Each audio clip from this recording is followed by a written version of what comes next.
Assalamu alaikum. We shall continue with the sixth part of Ibn Ishaq, and we were on page number 11.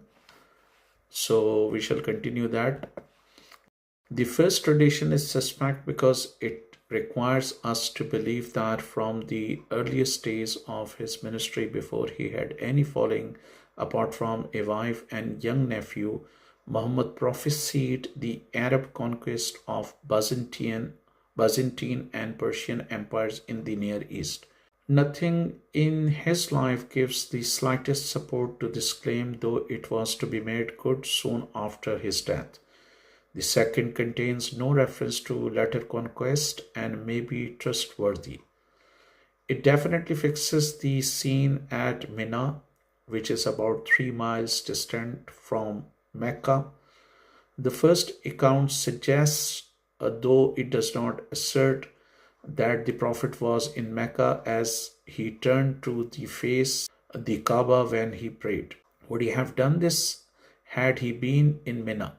Would he not rather have turned in the direction of Jerusalem, his first Qibla? Ibn Ishaq expressly affirms elsewhere that while he was in Mecca, Muhammad, when praying, turned his face towards Syria.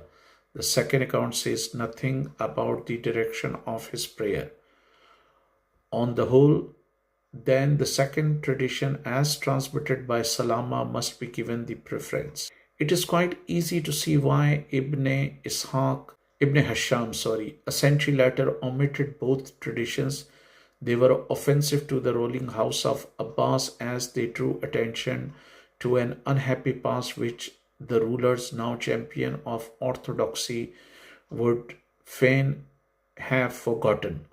But why did Ibn Ishaq report them both, if in fact he did?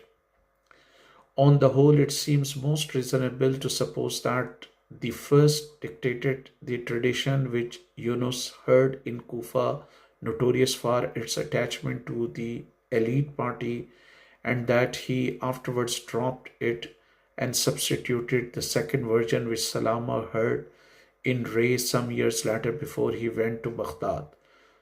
Tibri, with his usual thoroughness, reported both traditions.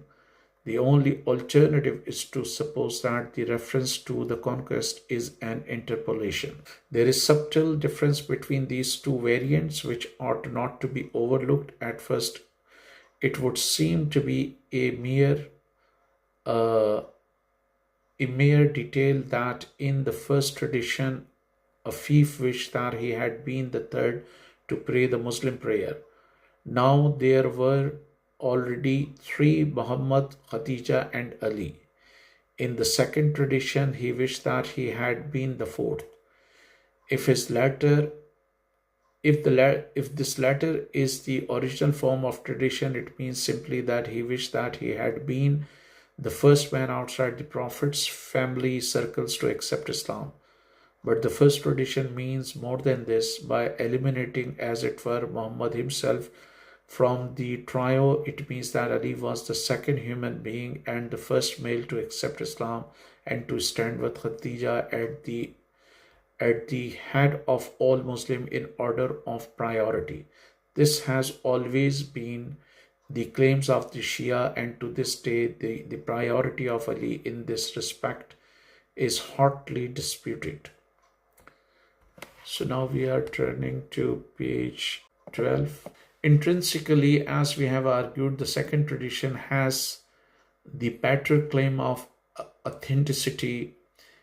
If that is admitted, it follows that either Ibn Ishaq or his Rawi adopted it in the interest of Ali's cause in view of accusation of partiality towards the Shia which was leveled against Ibn Ishaq.